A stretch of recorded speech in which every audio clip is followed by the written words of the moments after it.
Eskja á Eskifirði eitt af leiðandi sjávarútvegsfyrirtækjum landsins, en fyrirtækið hefur verið kjölfesta atvinnulífs á Eskifirði í 70 ár og starfrækir í dag 3 skip, eina fullkomnustu fiskimjölsverksmiðju í Norður-Atlantshafi og hátækni uppsjávarfrystihús. Eskja ákvað á síðasta ári að gjörbreyta viðskiptamódeli félagsins og hætta sjófrystingu á uppsjávarfiski og byggja hér hátækni uppsjávarfrystihús í landi. Og það tók okkur 8 mánuði að reisa þetta 7000 fermetra hús sem er hér og byrja að vinna hérna uppsjávarfisk í nýju húsi, í nýju módeli. Eskja var að gera út frystiskipið Aðalsteinn Jónsson og þar frystum við 80 tonn á sólarhring. Í þessu módeli sem við erum núna, uppsjávarfrystihúsi, erum við að frysta, getum við fryst alltaf 700 tonn á sólarhring, sem er gríðarleg bæting og þetta gerir félaginu mikil tækifæri í sóknin á nýja markaði með nýjar afurðir og ýmislegt sem þetta uppsjávarhús hefur upp á að bjóða. Og þetta er eitt, ef ekki tæknilegasta frystihús landsins og fast staðsett á Eskifirði. Þykir það ekkert sérstakt? Já, þetta er nýtt hús og ný tækni sem er keypt og þróuð af íslenskum fyrirtækjum, íslenskum tæknifyrirtækjum eins og Skaganum og á Akranesi, Frost og Rafir á Akureyri og Marel sem er hér einnig með búnað. Þannig jú, þetta er hátækni frystihús og er staðsett á Eskifirði. Það má ekki gleyma því að Austurland er vagga uppsjávarvinnslu á Íslandi og hér er mörg öflug önnur fyrirtæki í uppsjávarvinnslu á svæðinu. Þannig að á Eski hefur ávallt verið stórt og öflugt uppsjávar fyrirtæki, en þetta er bara rökrétt skref hjá okkur að bregðast við breytingum og takast á í nýja tíma. En þetta er náttúrulega gífurleg tækni sem er hérna innanhús. Hvað er svona mesta byltingin heldurðu bara í frystihúsi sem slíku með þessi nýju tæki?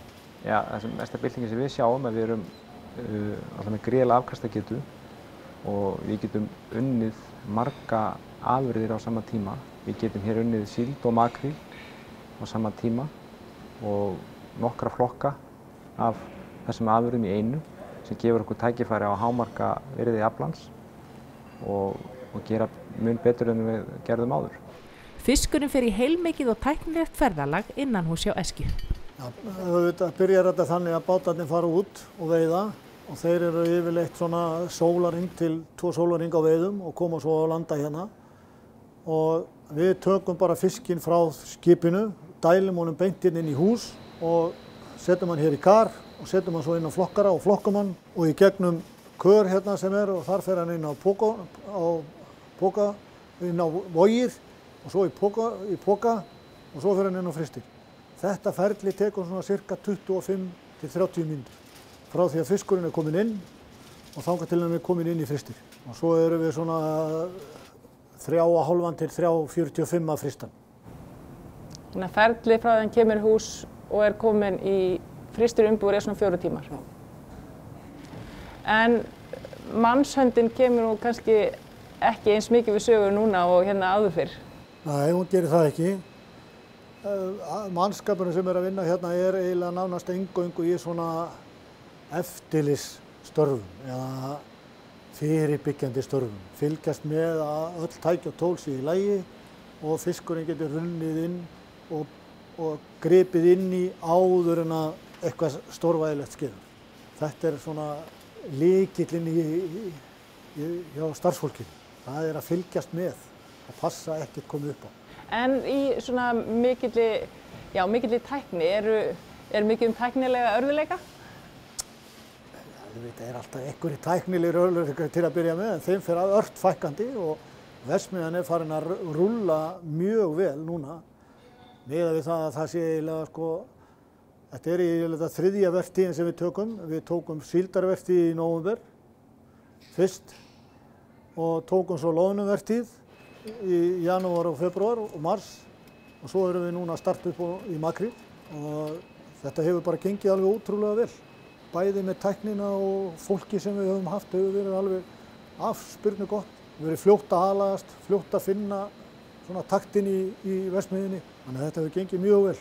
Þetta er í raun og veru fyrsta verksmiðjan sinna tegundar hérna með þessa frysti tækni sem við erum að nota. Við erum að nota tækni hérna sem að gera okkur kleift að pressa fiskinn ekki neitt. En samt frysta hann á 3 klukkutímum og 40 mínútum. Það er engin pressa á fiskinn. Þannig, og gæðin þá betri? Gæðin þar að leiðandi betri, mikið betri. En verksmiðjan sem slík, hátæknifrystihús og eitt flottast á landinu, hver er fyrirmyndin? Fyrirmyndin kemur auðvitað frá Pelagos í Færeyjum og Varðanum í Færeyjum og þetta er auðvitað, má segja að þetta sé 3. kynslóð af þessum verksmiðjum og alltaf er töluverð framþróun. Þannig að þessi verksmiðja er töluverð betri heldur en verksmiðja sem var í Pelagos í Færeyjum síðast, sem að skæinn og frost og rafir í byggðum.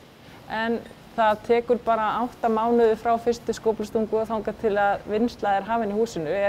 Var þetta ekki ævintýralegt áhlaup? Jú, það gerði það. Það var ævintýralegt áhlaup og gerði veðrið og annað sem sá það að þetta var kleift. Því að sumarið í fyrra var mjög gott. Menn gátu verið hér úti undir beru lofti við að sjóða og setja saman og allt. Og verksmiðjan var eiginlega komin eins og hún er þegar við byrjuðum að reisa húsið. Þannig að við erum auðvitað að reisa húsið yfir öll tækin og tólin. En svona þeir sem að viðskiptavinir og kannski aðrir gestir sem ykkur heimsækja, kemur þetta ekki öllum á óvart hvað þetta er stórt og mikið? Oft sagt það að það hefði verið gaman að vera með myndavél við dyrnar þegar fólki kemur inn og sjá svipinn á fólkinu þegar það kemur og horfir á og sér hvað þetta er flott verksmiðja þegar það kemur fyrst. Þá kemur svona undrun og svipur og hvað þetta er stórt og mikið. En hvaða máli skiptir þetta fyrir est-fyrst og þá bara aust-fyrst samfélag? Já, þetta skiptir gríðarlegu máli. Hér er komin mjög stór vinnustaður. Við réðum inn mikið af nýju fólki, nýjum stjórnendum til þess að koma hér og vinna hérna í þessu húsi. Hér vinna 28 manns á vakt og uppsjádeildin okkar er kringum 70 manns og þetta er gjörbreyting frá því var. En þetta hefur mikilvæg góð áhrif á samfélagið. Auk þess að fjárfestingin sem slík var mikil og menn fundu fyrir því hér í fyrra þegar uppgangur var sem mest og þetta er bara gríðarlega jákvæð áhrif á okkar samfélag og líka bara fyrir Eskju til framtíðar að byggja upp þetta fyrirtæki og halda áfram að vaxa og dafna.